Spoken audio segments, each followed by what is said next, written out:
Hi, everyone. This is Cindy Huang. Hi, everyone. This is Jana. Welcome to our Close Encounters episode 7. Today, we have two very, very special guests with us. Farooq, all the way from the UK, who's the veteran producer of Akram and a lot of other multiple amazing projects. And then we also, all the way from the East, we have Ling Mao with us in Shanghai, who is now writing head of programming at a new theater that's about to open. And previously she was with the Shanghai International Arts Festival.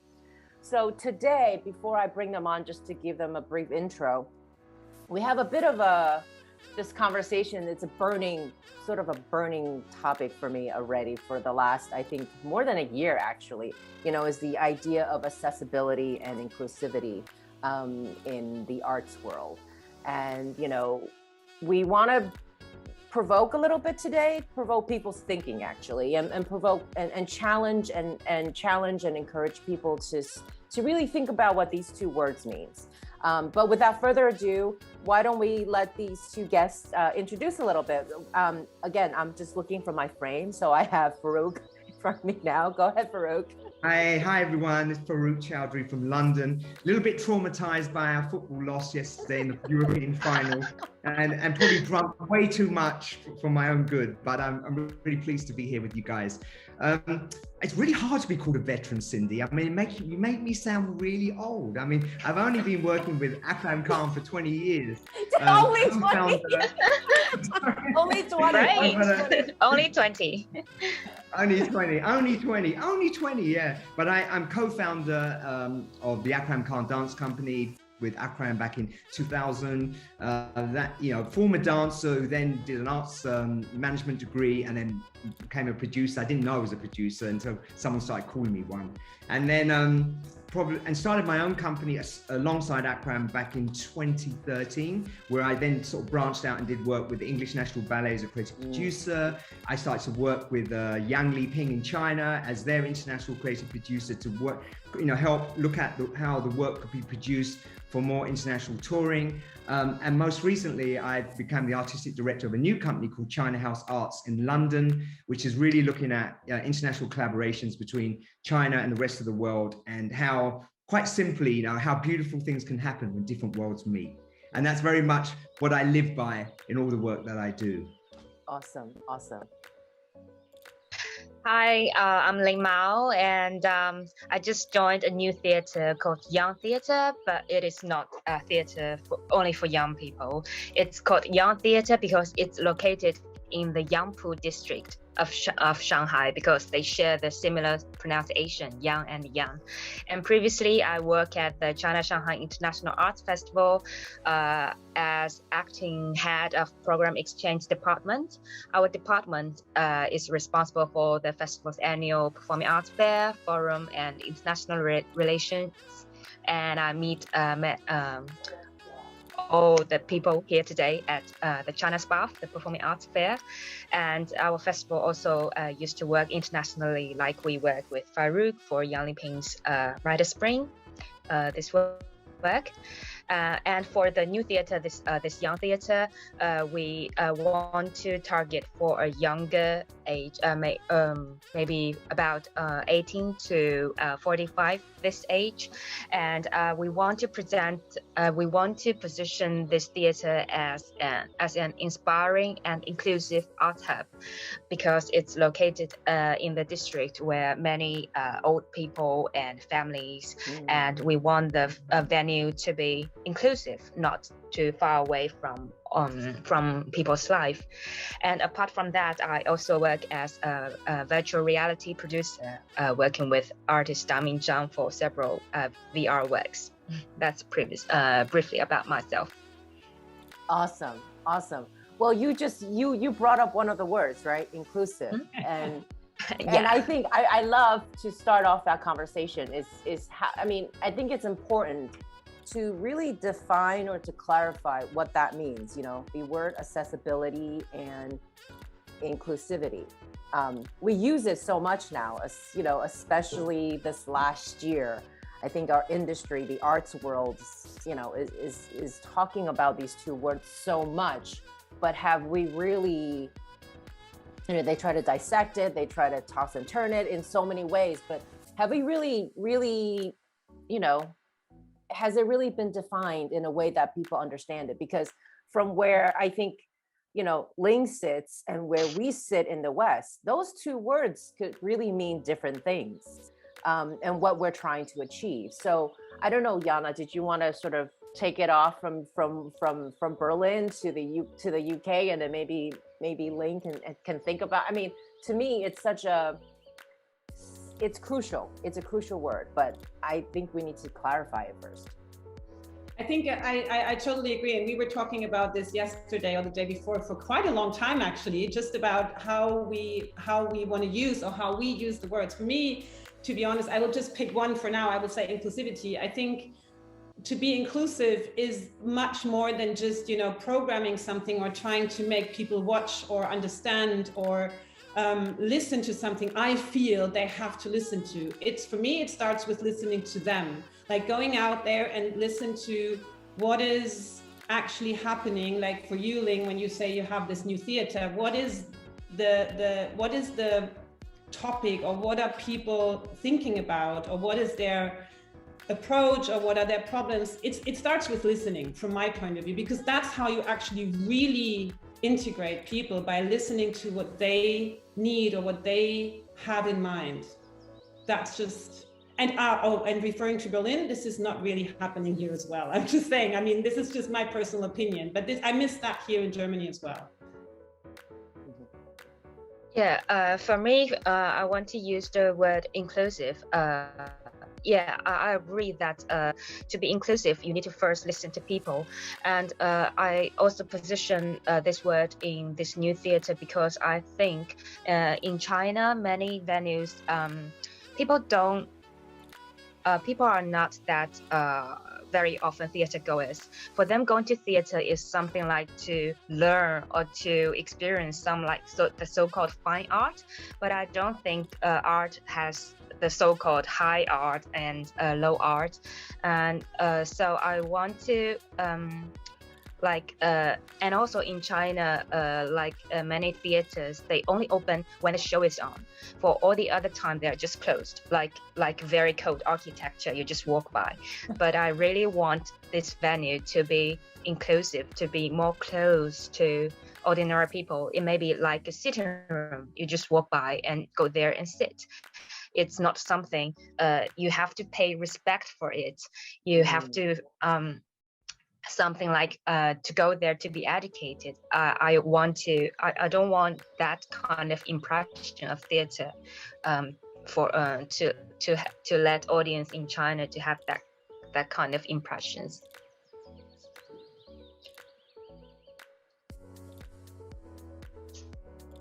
Oh, Farooq, you're muted. This word inclusivity has been driving me nuts because it's just a word. Yes, it is. I know. And there's nothing more. And actually, like all words, they're loaded with meanings. And where does that meaning come from? Who decides that meaning of that word has value? And so I think what I'm really trying to push for is to move away from this idea of a singular truth in the meaning of words. And the fact is, we are living in a pluralistic world, and there are many truths coexisting. Yes. And so once we accept that fact, then we can also accept the fact there are many stories to be told. And so the idea of engagement with people, and going back to Ling Mao's theater, is that, you know, this is not a space for making an academic or intellectual frame for these words, but a place where people can share their stories from a deeply personal and authentic place. And that's what inclusivity means to me. It's about the space for pluralism, a place for people's stories to be told with honesty, with humanity, but it's their story and with authenticity.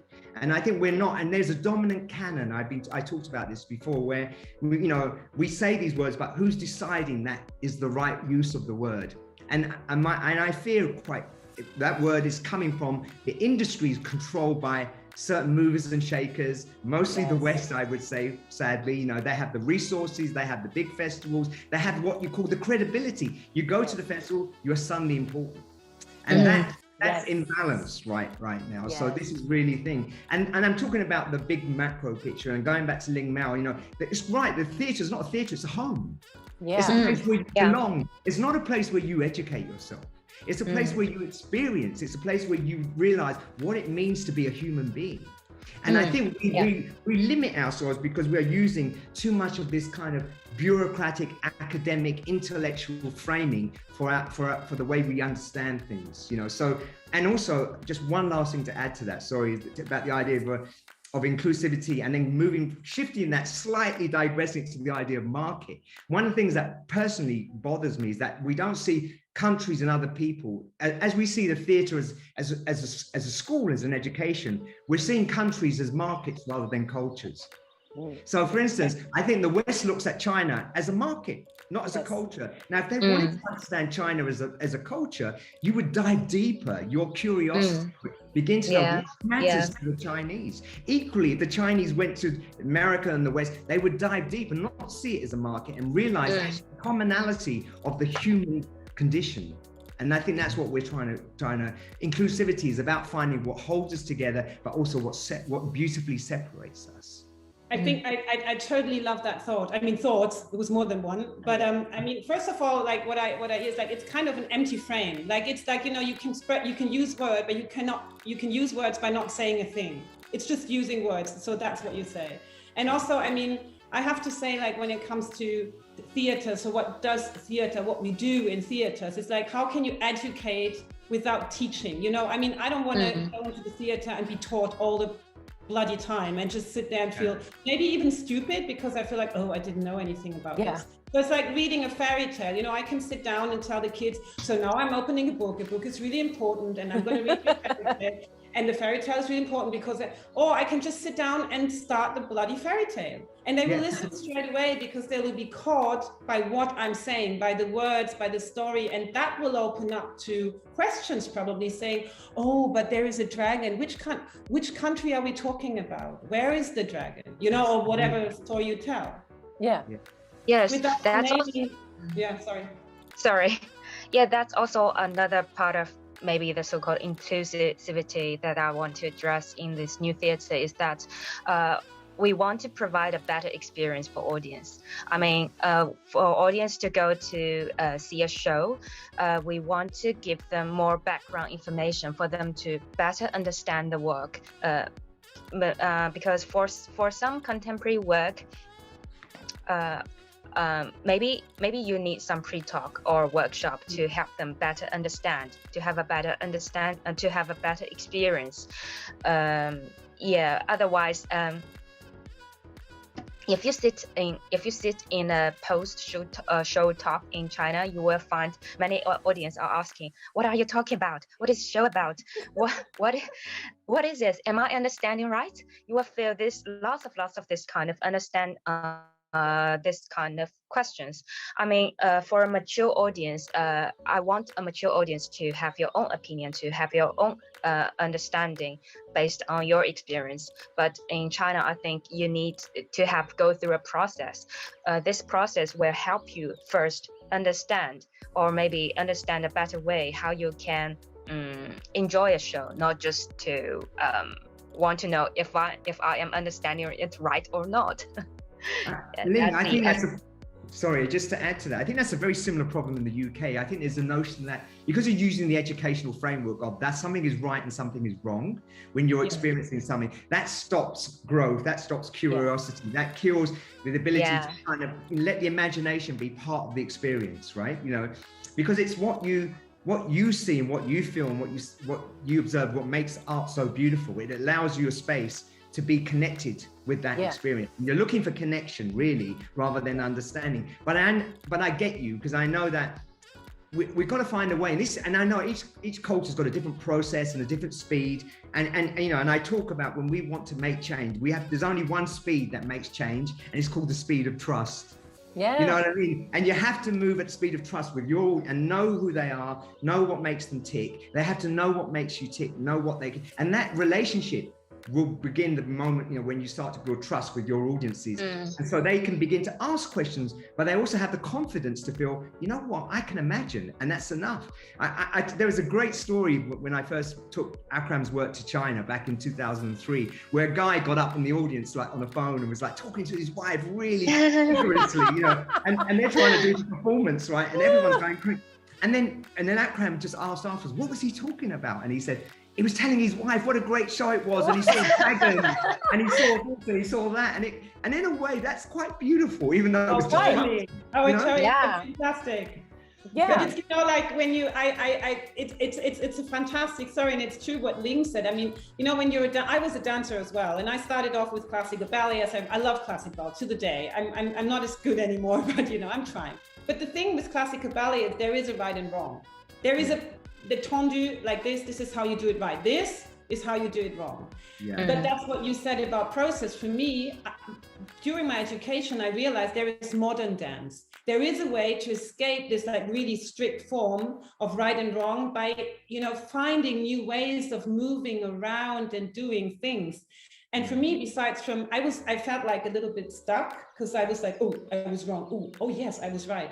And all of a sudden it became like, it started flowing, and there were new movements. And that's when I slowly went into the more modern area. But it's a process. As you say, it's not someone walks in and says, oh, from today on, you don't have to think about right and wrong anymore. Just go off. This would have never worked for me personally. And I think that's not how human beings, it's a process. And it's absolutely, I love the idea of, taking people by and follow, presenting like a possibility to start that journey, which is so important. I agree. Yeah, no, I think the thing is when we start becoming prescriptive, and we start telling people what they need and how it should be, and we start imposing our values. And this is a problem with inclusivity around the world. There's a dominant cultural system that is imposing its perfect image of itself on the rest of the world. Right. And this is, things never change like this, and it perpetuates the divide.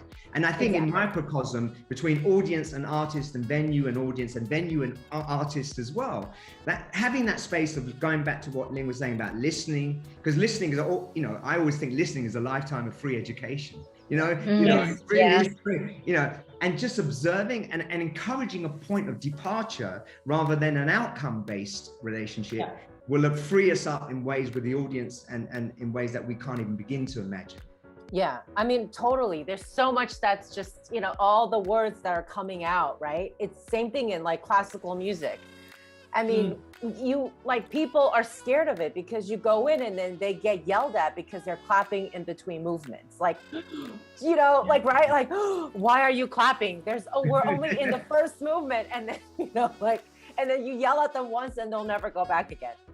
Right. So I think, it goes back to that one of that word that I use, and Jana and I talked about is like, I think we become too patronizing. Like, why is it, like we're always trying to tell people, well, you can't do this, you can't do that. I mean, you go to a rock concert, no one's telling you what to do. You go and have a good time, right? It's like, and I think we as an industry, and even, whether it's the arts leaders, the venues themselves, or artists themselves, we confine ourselves in this box by all of these rules. And I say all the time, we're in the creative industry. If you're in a creative space, why are you limiting all of these parameters? Why are you setting all these parameters so that people can't even access? And that's also accessibility. It's all of these, like you said, like we're constantly trying to educate, whether it's coming through the theaters, right? You come into the theaters and the theaters already tell you, you can't do this. These are the rules and regulations to abide by, right? It's like, yeah. And I mean, talking about young audience, I mean, when you're between 15 and 20, and I think that refers to every young person on this planet, you've been educated by the school, by your parents, by literally everyone. So the last thing you want is to be educated by another person, institution. And at the same time, your hormones are on a carnival tour in your body, going insane. So you're against everything. So why, there is a reason why young people don't access or don't enter, like they go to a rock concert, like a really great example, but they don't go to the theater, not because they don't like the art, because they don't even know what's happening there, but because everything beforehand is already like boring, educating, too strict, too not pop art. And this is, which leads me a little bit to a question, like we have in Germany, we have this really strict kind of unspoken rule. If you're a real artist, you have to marketing yourself as a real artist. You cannot use certain colors, you cannot become too pop arty. But that already excludes a big audience. Cool.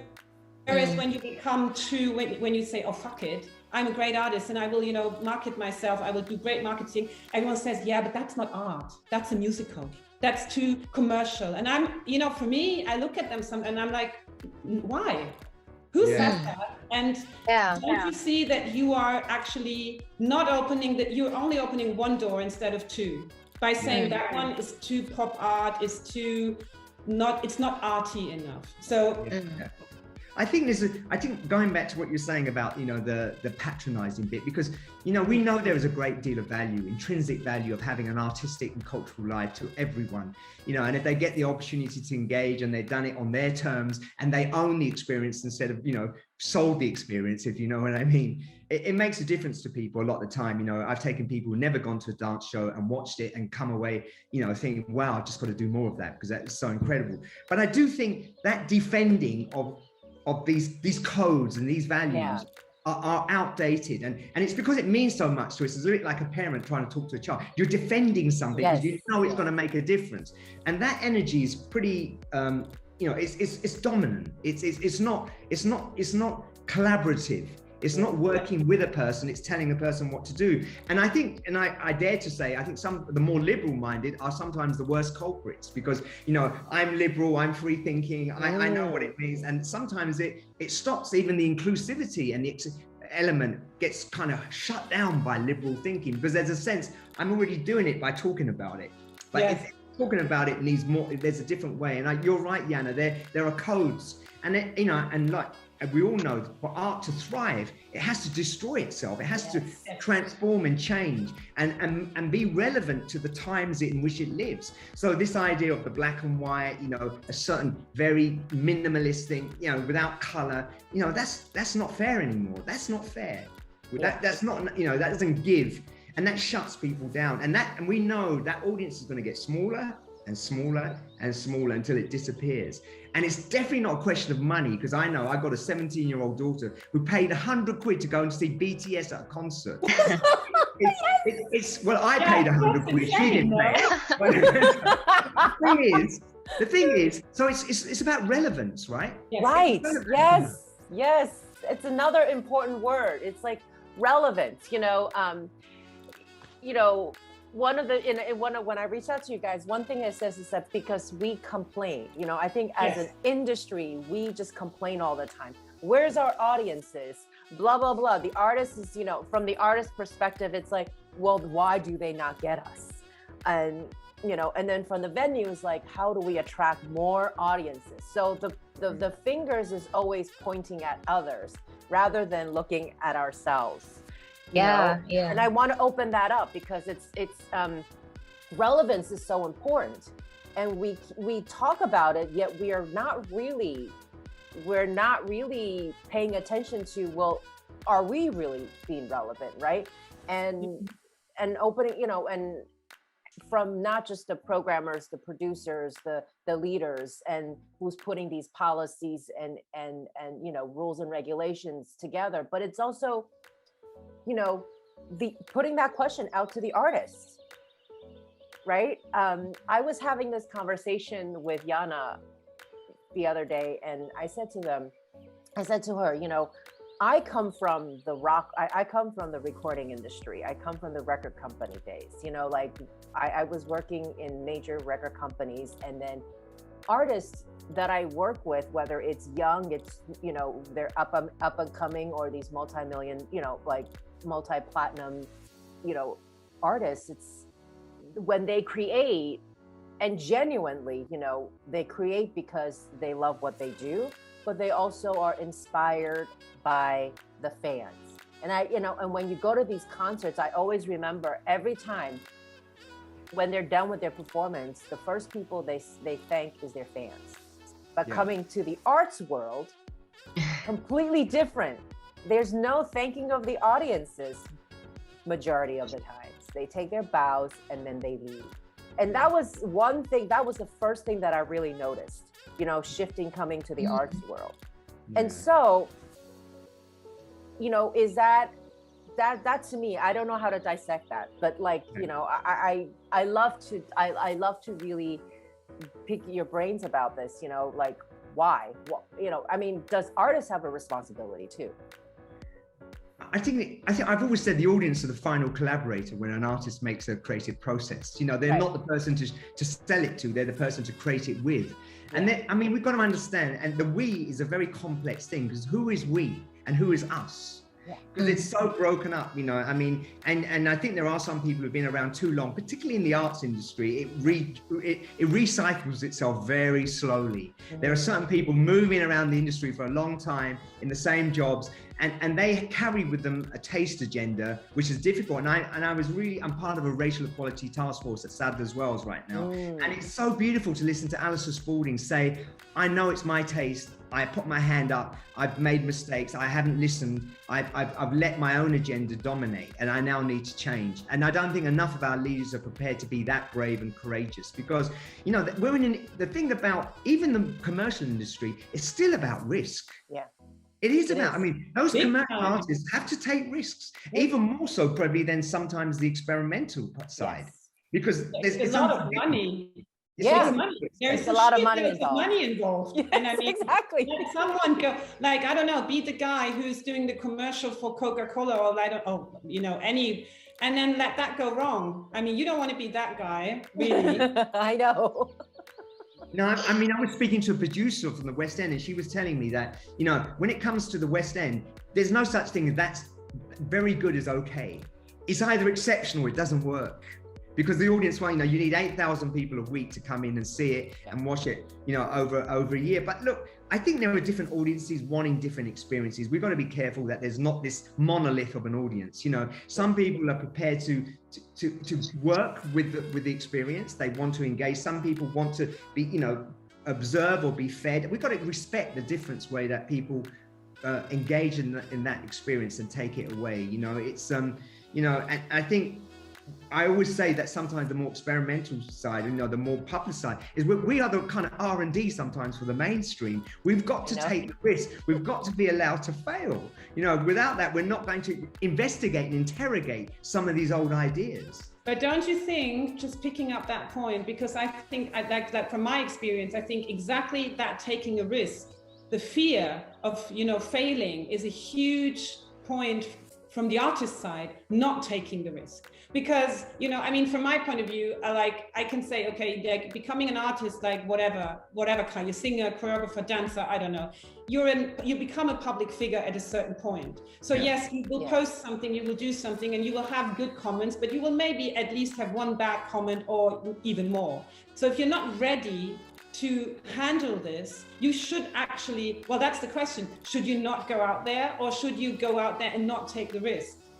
From my personal point of view, I think if you want to create real art, you have to take the risk, and you have to build up, a net around yourself with friends, family that supports you once you have a bad day and too many bad comments. 100%, yeah.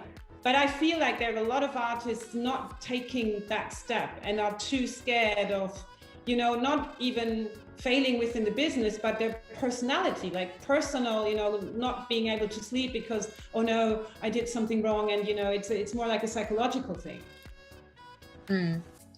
And in response to Cindy, I really like your observation that the rock star first say thank you to their fans. Yeah. It's true. I think for some artists, when they do the creation, some of them, they just want to express what I want to do. And I'm an artist. You should listen to me. If you cannot understand, there's something wrong with you. Yes. Some artists do have this kind of...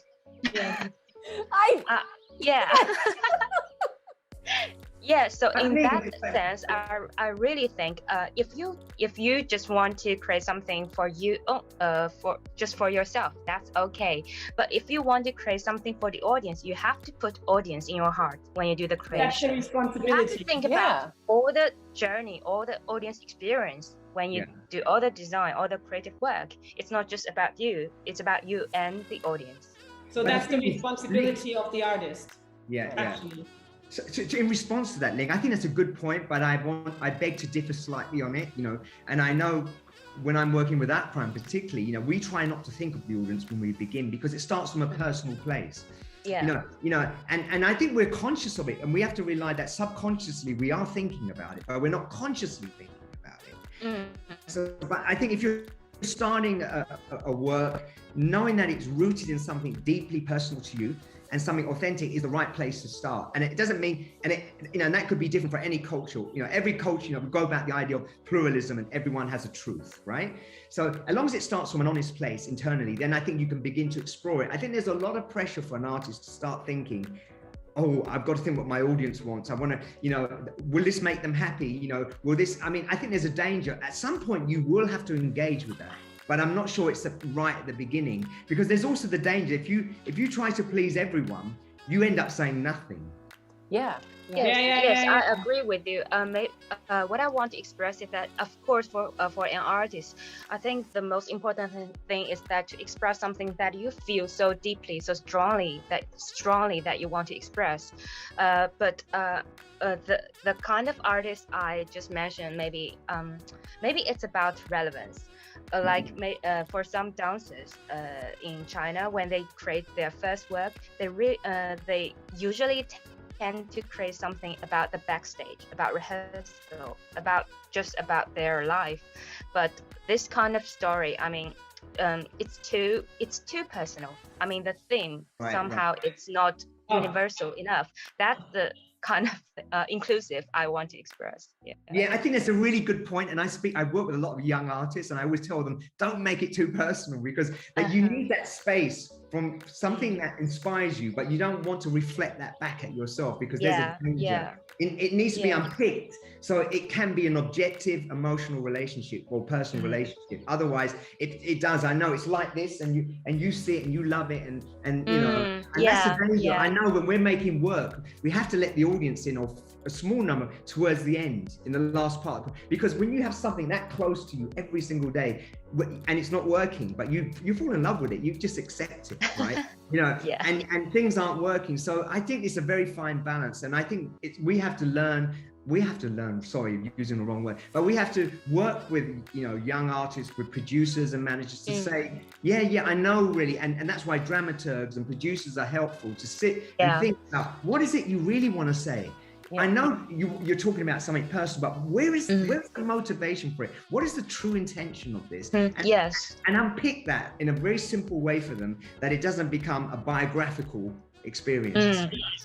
So it's a very interesting point, Ling, and it's I think so. There is a thin line, and just going back to rock stars again, like to rock music. I mean, there are a lot of examples from the rock history where a song was created by, I don't know, Bon Jovi had this like Bed of Roses, and I read this. I mean, maybe it's a rumor, I have no idea, but he everyone was gone, and he was sitting there, and he was completely like he was in, I don't know, his wife left him or whoever, and then he wrote Bed of Roses, totally drunk at the piano, and he hated it. By the end of the night, he just threw it into the waste, and he was like, oh shit, that's crap.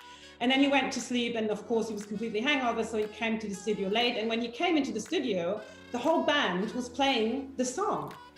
And he was like, because one of them picked it out of the waste and was like, oh my God, this is quite good. And it was never supposed to go on an album, because he said, yeah, but this is just me, you know, suffering and just being totally, you know, heartbroken. There's so many stupid ways. And then they put it on the album, and it was the biggest song ever. But that intention was that was a real moment. Whereas, not picking Bon Jovi, but, you know, and they have this big moment, and they're like, oh my God, this was a huge success, so let's copy that. And then they're trying to repeat, they're using the same words, and it doesn't work. It doesn't work if it doesn't come from a real intention. Absolutely, Jana. And I always say that I remember, and I'm sure you remember this being a former dancer, the worst thing you can do is if you come off stage and someone praises you and you imitate yourself the next day. Oh, yeah. You know what I'm saying? You know, it's like, it never works. You end up being a catastrophe. Oh, absolutely. You know, but I think, forever. but I go back to this idea of the beautiful. I mean, you think of the Lion King when Lion King was first taken to the producers. They thought this is a ridiculous idea. Who's going to be interested in these puppets and stuff? Now, the most successful product in the entertainment history of all time. You know, it just goes to show that people sometimes aren't ready to accept something, even the people who create them. And that sounds like maybe Bon Jovi's experience, you know, therefore we have to manage that relationship really well between, you know, allowing that risk involved with taking on new ideas, creating space for new ideas, and not falling into formulas that have worked before and repeating ourselves, because that is the biggest danger in every single instance. Because the only topic is to please the audience. Then it becomes only pleasing the audience. It's not about feel like, you know, something that comes from you and is pleasing the audience at the same time. Then it's not too personal, what Ling said, but it's like, but when you say, oh, that worked, that cake was amazing. And then it becomes something completely different. It's just creating something that has no content or which is not real in a way. It's just, you know, like a plastic kind of thing. And I mean, don't you think it's not even about pleasing? We're in the business of empathy.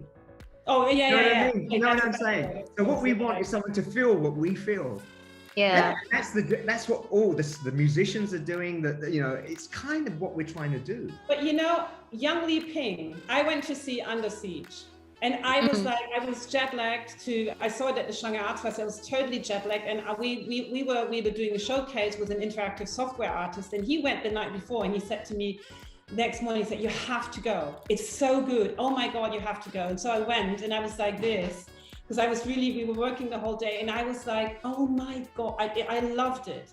And then there was the break, and before walking in, there was this guy standing at the door checking everyone's ticket, and he said, oh, this is the last scene.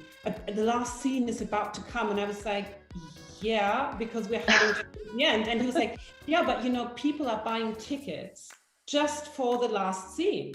And I was like, oh, really? I've never heard that before. And it was the feathers, you know, it was feathers. Yeah. Yes. And for me, I sat there and I thought, oh my God, this is amazing. How do you manage to create a performance that has that impact on a huge audience? And to be honest, a lot of people here in Germany, without even watching the piece, would say, yeah, that's too commercial.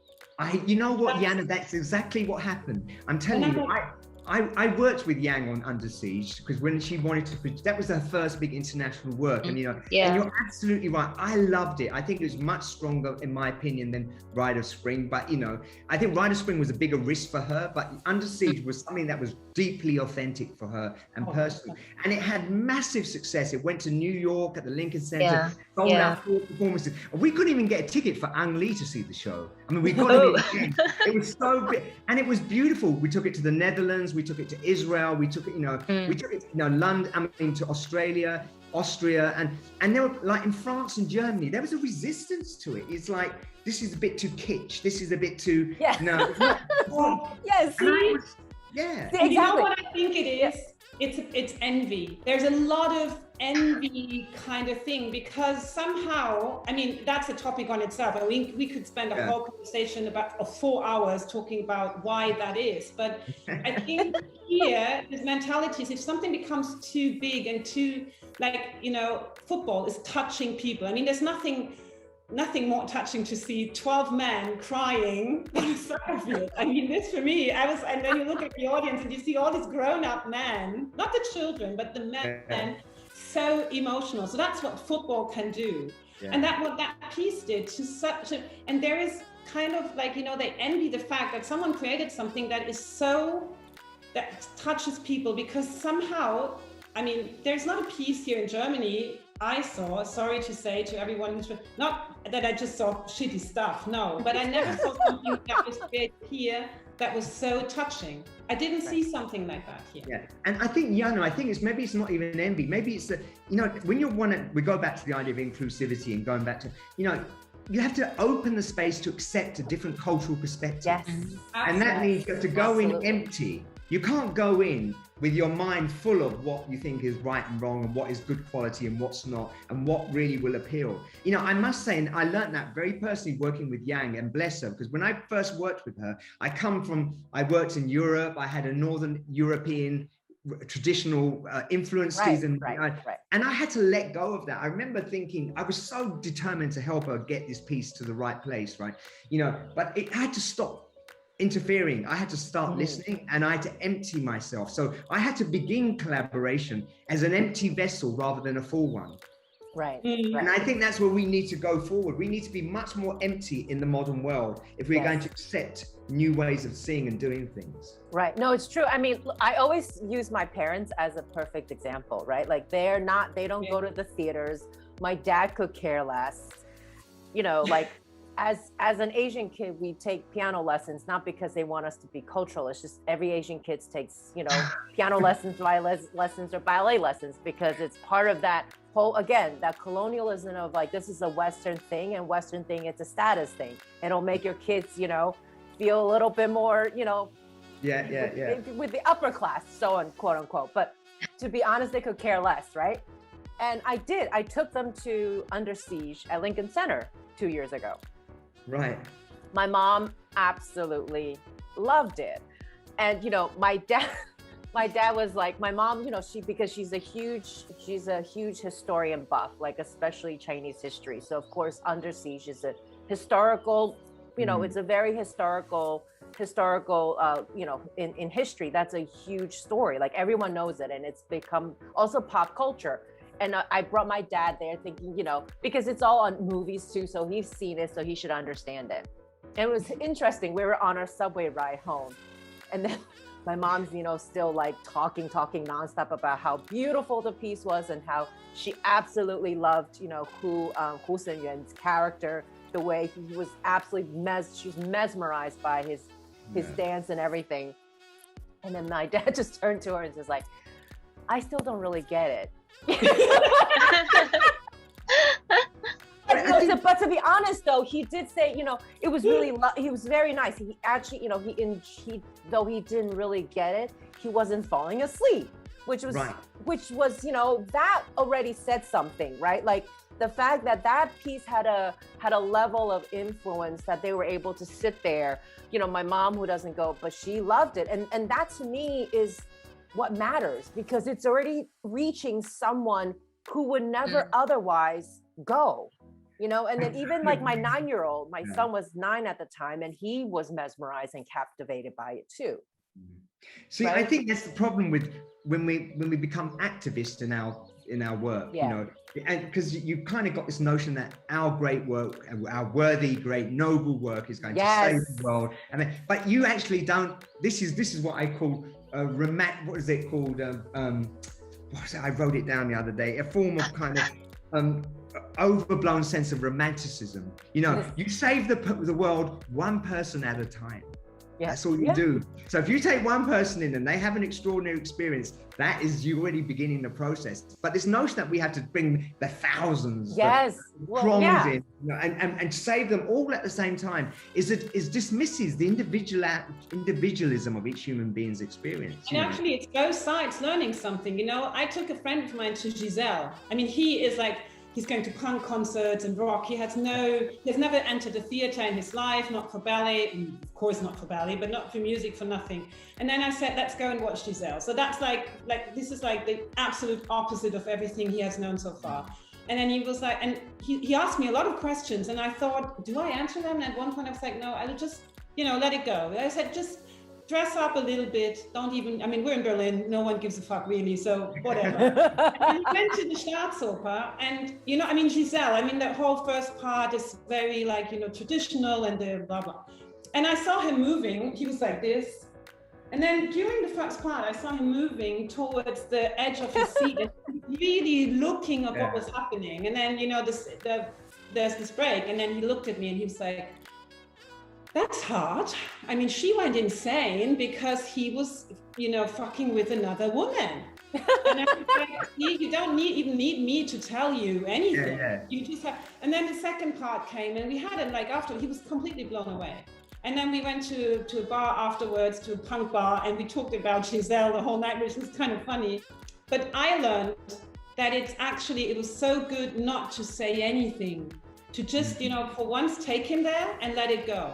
Yeah. And not say, oh, you have to watch this, you have to be, oh, and this is the sign for, and this is the sign for. Just go. I think that's a great way to do, Jana. I mean, but that's what I mean. You know, it taught me something. It taught him something, but it also taught me not to be too teaching. You know, beforehand. But I think I think you're absolutely right. You know, and someone once said to me, when I've seen a really great show, I'm empty. Being emptied out, not filled. I mean, you know, you can't remember, you don't know what you're thinking. You've just been connected. You've connected with it in a very spiritual, very emotional way. And so let's come back to this idea of inclusivity, because we know one of the key things, and I'm glad that we brought up Under Siege, is, you know, there are not enough narratives that have been told from alternative cultures. And this is a responsibility that I think we all have to consider, really, about, you know, whose stories are we telling and how are they being allowed to be told? You know, because at the moment there is a dominant Western canon coming back, and these extraordinary stories from Asia, there are ocean of stories, endless stories, beautiful stories from China, Japan, Korea, Indonesia, Thailand, you know, which need to be told and need to be shared with the world for us to start breaking down, you know, some of these kind of divisive thinking that we're actually having to kind of negotiate daily. Right. And I think, you know, going back to I want to hear Ling, because this is something that, because of this colonialism, right, that Western vernacular, that Eurocentric dominance, we as the other parts of the culture, we feel inferior even of ourselves. Yeah, true. And so that's, you know, I'm curious to see from Ling's side and your interaction with artists, you know, from China, where do they stay? You know, like, how do they see themselves placed in the world? And how is all that training, which they're learning? Like we see, oh my God, the West is the greatest. How does that influence their own creation process, right? Well, to make it accessible and inclusive. Well, I think there's a process that maybe 5 or 10 years ago, people will feel that maybe West is the best, that you have to learn contemporary, you have to look at Europe, you have to look at whatever that is. But recently, in China, right now, I think there's a new appreciation of traditional Chinese culture right now. Like many young kids, they want to dress up as if they are in the Han Dynasty, which is many years ago. And there's also traditional, like, it's really an interesting data that our festival, we just our festival, I just left. Anyway, our festival, we just premiered Shen Wei's new work, the Integrate, this June in Shanghai. And we have a data collection to see what percentage, which age group, how many percentage of them went to see the show. And it's interestingly found that it's the same pattern as people go to see Yueju, which is one of the traditional Chinese opera. It's quite surprising for me, because in my previous understanding, I feel that many just elder ages people go to see traditional opera, but it's almost the same age pattern as the audience went to see Shen Wei's contemporary dance. So it's really something interesting to me, that I feel there's a sort of like rise of confidence in traditional Chinese culture, which I think is really rich, really, I mean, and the Chinese painting, it's really amazing. I myself is learning Chinese painting, and I feel it's so different from oil painting or whatever, and it has its own beauty, it has its own philosophy. It's interesting, and I want to express that more to maybe audience or maybe the world. I love that, Ling. This is really, it's a concept in Chinese culture called liu bai, white emptiness, where they leave the space in paintings and music and stuff. And I'm not, I learned this from this extraordinary, actually, Chinese singer that's living in America, that's doing this artist in residence at Strathmore, who's revisiting these ancient poems, Chinese poems called 9 Songs. And she's And I'm working with her to produce a show to come to London next year. But I think this confidence is really interesting. I see that emerging. It doesn't mean it's not contemporary. It doesn't mean it's not innovative. It doesn't mean it's not experimental. But what is really beautiful about it is the mining of traditional material, of sources, of aesthetics. Because that means it has a deeper sense of root and authenticity, which is not trying to replicate that, but trying to, recreate it for the contemporary mind rather than the contemporary form. What I mean? It's kind agree. Do you have? And that's what. Sorry. No, sorry. I mean, I think that's what Tim Yip does a lot in his work. Tim Yip, he takes these very ancient ideas and he reimagines them for the modern world without destroying them. Yeah. Because that's very much Eastern thinking.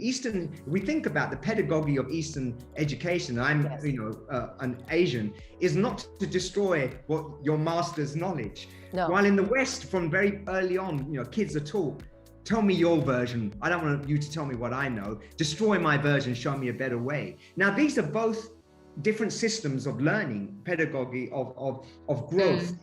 And I think what's really can be interesting is how do we bring these beautiful systems together more in a way that's more on and not contrived and not dishonest and not for the sake of political correctness or what's trendy, but in a deeply rooted process. But I think that process starts with, that's what I'm trying. Like I lived in China, not me alone, in the 80s, so obviously with my parents.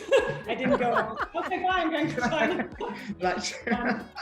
But my dad was very much forced by whatever, he worked in China, and his main force was collaboration. He said, if you really you have to collaborate, you really have to work together, not just talk about, but really sit down, work together. So, and for me, I'm trying to pick up this process now. Again, I did this through my whole career, and now I'm working with a friend of mine because we want to create a theater piece, which is maybe more than theater, which maybe has some technology in it and some dance, but we want this to be a real collaboration with China. So not us telling a story which is then, performed by Chinese artists, but the actual starting point is to develop the story together, because that's how we get both sides into the story. It's not one side or the other, but it's both worlds sitting at one table, and the basic idea already comes together. But so I totally agree with what you said, and I think that's one way to do it. And I'm absolutely excited about this project, if it's happening, and how, I don't know, but this is my main goal for the next 12 months actually, and I hope traveling will be possible at one point. But my question is, what do you think, or maybe, I don't know, where does this confidence come from now? Why is it developing, not now because it's related to a certain date, but what do you think is the original? Yeah, I don't know. I think it's so interesting what you said, Ling, and it would be, I don't know, do you have an idea or a thought? Well, for me, I think art always related to economy. Like, I feel it definitely go with the rise of the Chinese economy, that people are living better than maybe 10 or 20 years ago. Right. And also, I think it's a kind of, for this kind of, I don't know how to translate, we call it like 古风, like maybe go back to songs that has style of Asian Chinese songs. This this was actually a subculture when I was in college, maybe 15 years ago. It first it first grew on the internet, that people like to sing songs, just amateurs, they sing songs. And recently this subculture just grow bigger and bigger. And this it go with, of course, it go with the economy status, and also it go with the subculture, and maybe from the pop culture as well. Yeah, so there's this appreciation of the traditions, you know. I think, again, I mean, being as an Asian here in the US, growing up, you know, you see like the East is always trying to shed. I think for growing up, we have this tendency, we wanted to shed our own traditional identity. Absolutely. But now there's this resurgence of trying to bring back and really understand through, whether it's pop culture, through the visual arts, to the art, you know, performing arts, what those mean, what those cultures are, who is it, you know, where are our roots? What does the culturally, the roots is it talking about? And I see that also not just in China, but you see it also in Japan now, and you see it also in Korea, you know, with their music. And a lot of musicians are trying to incorporate the traditional instrumentations with what's considered contemporary instruments. And how do you find that balance? So I do see there's that surge, at least from the Eastern perspective. So, which I think is great. And now it's, you know, because like you said, you've said it, you know, Farooq, is like, as a West, we always like to come and just tell you guys, this is what you need to do, you know, and how you talked about so important is that emptying that mind, right? Emptying that water, that glass, and just let the other person speak. But we need to be able to shed that ourselves to begin with. Because, you know, I come from the West in a sense that, you know, I grew up here. So in a way, half of my brain is thinking in the West. And so I have to also remind myself when I'm going elsewhere, that's not the West. It's like, okay, let's listen to what your standpoint is. What are you guys trying to say artistically? What are you guys trying to say culturally? And again, I think as an industry, you know, I was listening to a podcast the other day, and it was a podcast that's with Darren Walker, who's the president of the Ford Foundation, and he said this, and you know, he said this during his podcast. He said that, you know, we should be looking. Again, like the commercial versus the arts, you know, he said maybe we should be how we reframe, how do we move out of our own selves, right? How should we be looking at the relationship between the commercial and the not-for-profit? Because, you know, he says we have, as an industry, we have created a firewall between, you know, that the commercial is the unsavory, and then the not-for-profit, the arts world, is doing God's work. You know, and you kind of mentioned, you know, you kind of said something similar, Farooq, and I think it's this thing, right? Like we just have to strip ourselves of that, like, you know, that constant activism. Yeah, I think, Cindy, and also let's think about the benefits of this. I mean, if we stop. Right. We start listening, we start collaborating in an empty space. And I think going back to what Jana said, because I'm also doing a show and a dance production, which I'm involved in directing, on the Legend of the Butterfly Lovers, which is a very famous Chinese story. And I realized as I started it that I was missing an essential part of that collaborative process. Because once you set the rules out, you then have to create a language before you tell the story. You know, I was just wanting to tell the story without looking for the language. And that language has to come from the collaborative nature of two languages. It has to emerge from that thing. Then it will have a truth. If it's just replicating something. So, and if we allow this thing to nourish us, you know, the West, there's an invigoration of perspective. You know, the Giselles of the future and the Carmens may be seen through a completely different cultural lens, right, in the way that we've got used to them, you know. And you're right, there's, you know, this all these divides that we create are crazy, you know, it's not healthy. But no. Sorry, I'm jumping around, but I now want to say, but I think, you know, a culture that becomes confident creates an identity. Yes. And when you have the confidence of an identity, then you begin to have your confidence of your memory. Your memory becomes precious to you. It's not something you begin to reject. you begin to hold on to it. And every culture is built on cultural memory. And once we allow the cultural memory to be confidently connected with the identity, and then from the identity comes the voice, and from the voice comes the language, then these things begin to enrich people in the most incredibly surprising and beautiful ways. So I think that's what's happening in China, and I'm so relieved. It happened in India. It's happening in India. You see that, like 20 years, the shift in India and it's been led by the young generation, which is beautiful.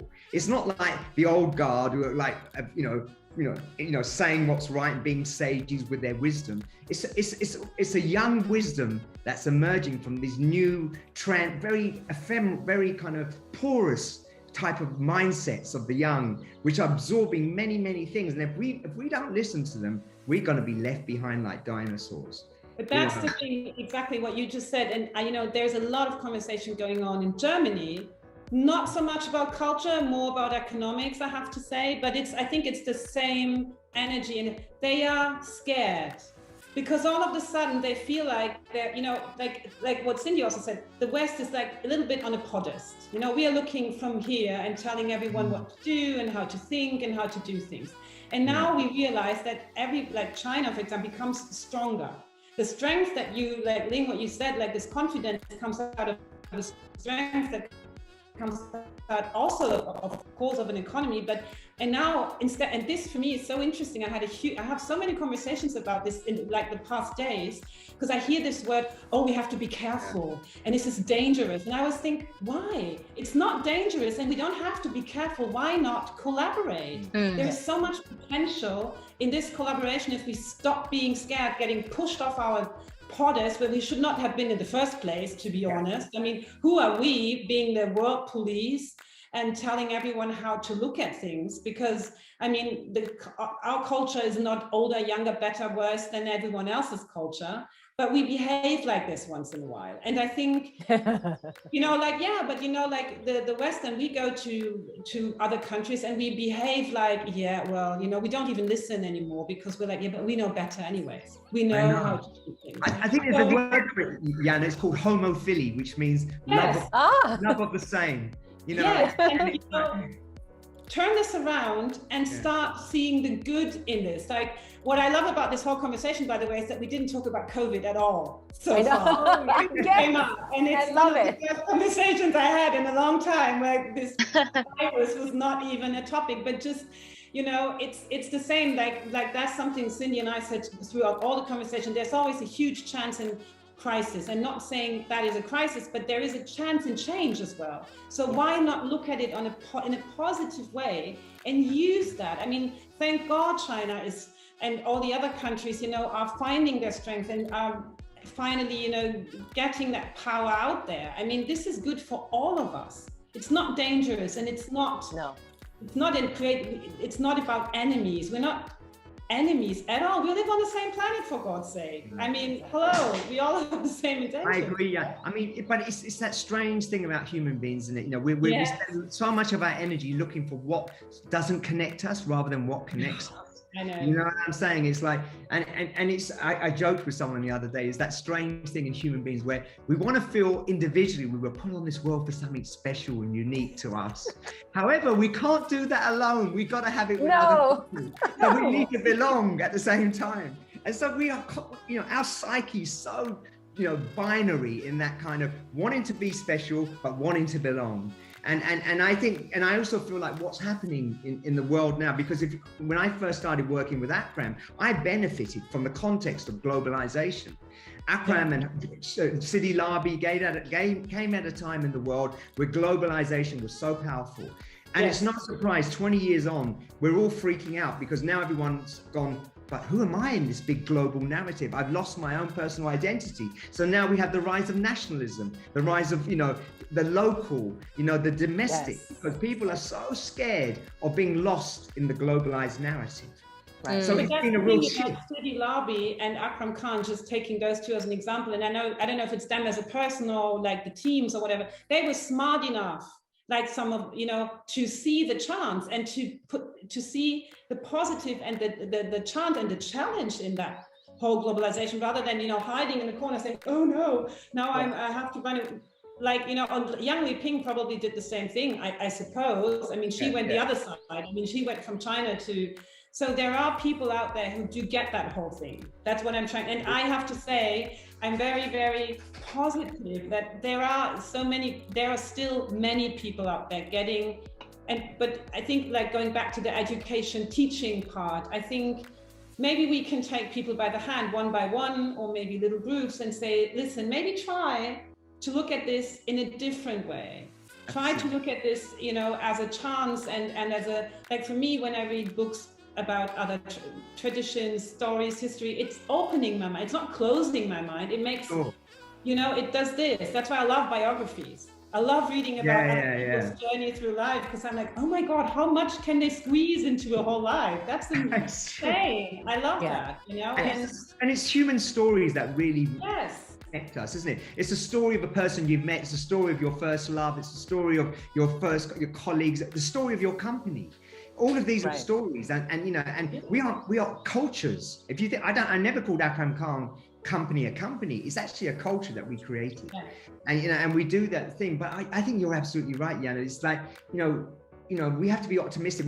But you know, one of the things, the challenges I think we face is the world's moving at a very fast speed, and for this to work, my feeling is that we need to slow down a bit with this stuff. That's what COVID taught us, just finding the good and try to be there as well. I mean, not saying that having a pandemic is a good thing. I mean, but it's true. It taught me, we had this, like, because Cindy said that earlier, that she's a control freak, and maybe so am I, and so is probably everyone in that call, kind of, I guess. Yes, sure. But it taught me that not having control over something that I obviously can't control, if so, I would have gotten the Nobel Prize already. I'm okay. It's fine. It's okay not to be in control. And it doesn't mean that the world stops turning. It just goes a bit slower. And in that, I mean, looking back on the last 15 months, I couldn't do a lot of things I was supposed to do and I wanted to do, and, you know, but at the same time, I did a lot of things I had time for the first time in my life. I think I said that to my mom yesterday, because she was like, oh, so how are you? And I was like, you know, I never had that much time ever since I went to school when I was like 5 years old or 7. So it has, and slowing down definitely is one thing which I absolutely appreciate. Because it has its own magic, and it has its own doors in my mind that they would have never opened without slowing down. Never. I think this, sorry, Ling, I don't want to, I'm sorry, I'm talking too much, but I'll just say one thing, but I think this thing about control is really important, because I think what we've learned is we have to surrender ourselves to liberate ourselves. And this idea that control keeps us free is a falsehood. It's a mythological idea. You know, we surrender, and that's a very Asian concept, by the way, surrendering, you know, to the forces, the energies around you, to be at one with them. That then liberates us in the most extraordinary ways. And now I'll shut up. Sorry. I just want to comment on that the COVID slows us down, which is good, I think. Otherwise, you just run into everyday routine. You just repeat one-on-one, or after this project, you went to another project. But the COVID give you a time to take a break and to think what is important to you, and to reflect, maybe. Absolutely. For sure. Yeah, I mean, look, if it wasn't for the pandemic, we wouldn't be having this conversation now, right? Like, I mean, this whole series really came out of us sitting with all these extra times in our hand, and you know, and I also do see this, you know, and this is when I was forcing my artists to be uncomfortable. Like I said, you have to try to engage in this platform of this virtual platform. And that was a process that I also myself had to learn, and I also have to teach them how to be, you know, to be used to it, because in a way it's, you know, I do see this like moving forward, right? Like, I mean, I want to really close by getting your thoughts on, what do you guys see us moving forward? I mean, I certainly see this as a positivity, and I want to really encourage everyone to completely grab on to this, you know, idea that risk is okay, uncomfortness is okay, and this is what's gonna propel our industry forward, and that's when we'll really be able to see the change. I don't know what your thoughts are, because I'm, you know, we're of course thinking about the next step. I see it as a really bright future for us, but we have to be able to really, I think my motto has always been just keeping an open mind and an open heart. And that's when everything can happen. And I mean, I'll let everyone to do their final thoughts on what they see is that, next after all of this craziness. Ooh, everyone's thinking. And again, there's no right or wrong answer. I mean, it could be. No. But I was going to wait for Ling's, but the thing is, I'm with you. I'm with Jana and with Cindy, and I'm sure Ling feels the same. I think we're about to enter a golden age of really beautiful creative expression based on a different set of values, based on different perspectives, and not what we had before.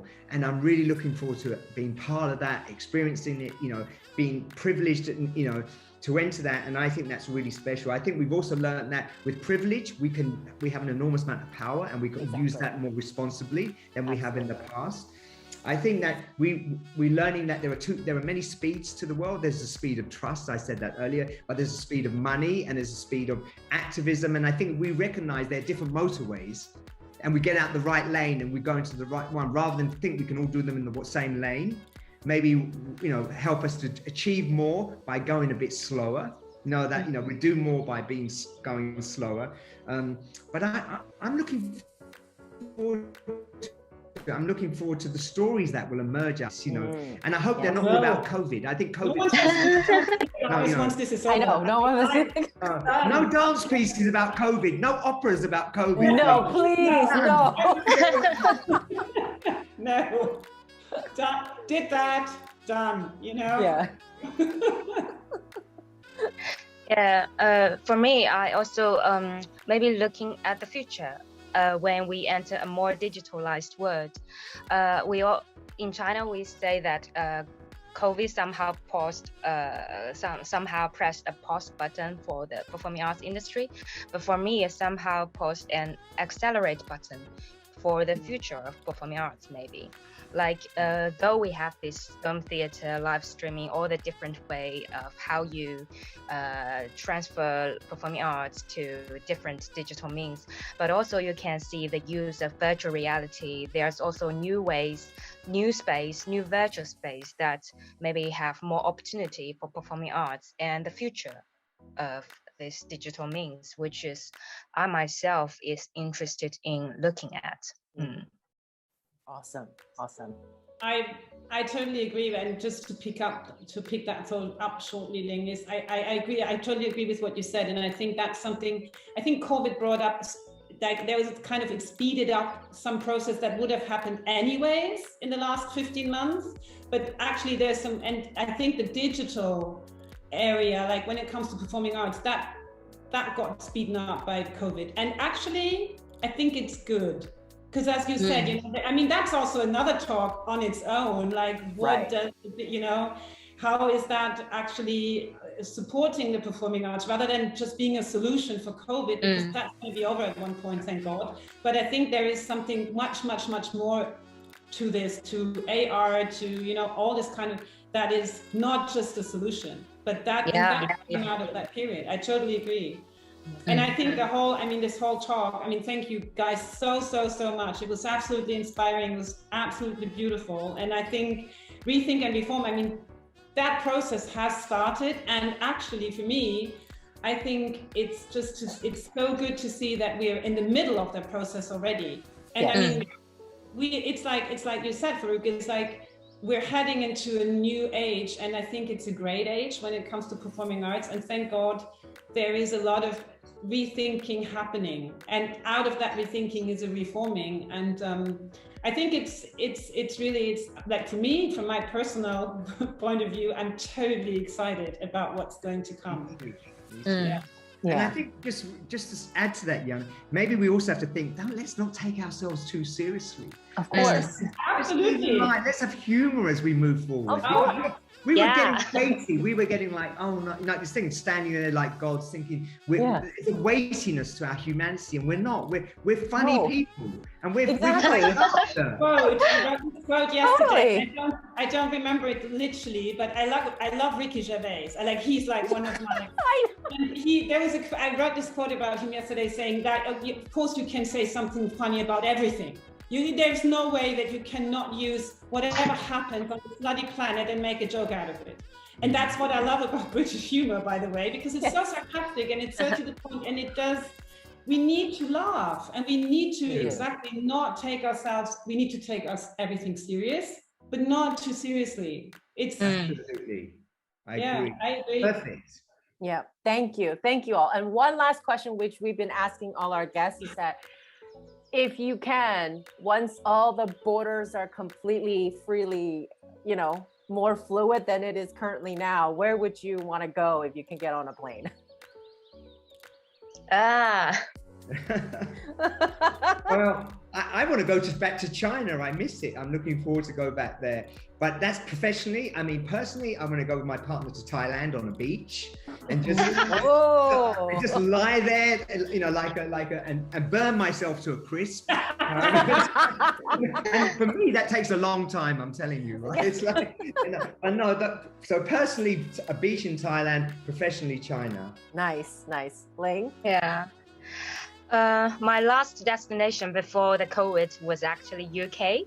And after COVID, I want to go to Greenland.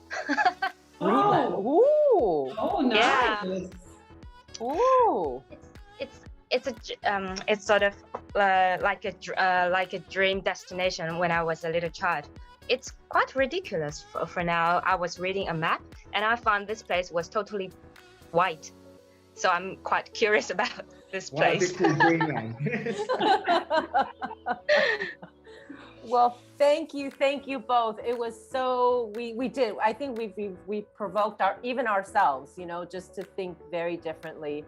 And we just need to be a little bit more brave, a little bit more courageous as we move forward. And it's one person at a time. We're not doing God's work. As quoting Darren. Yeah, I know. As Darren Walker was quoting, we're not, and we shouldn't think we are. And it's about having fun. So thank you. This was such an amazing conversation. My brain is already tingling.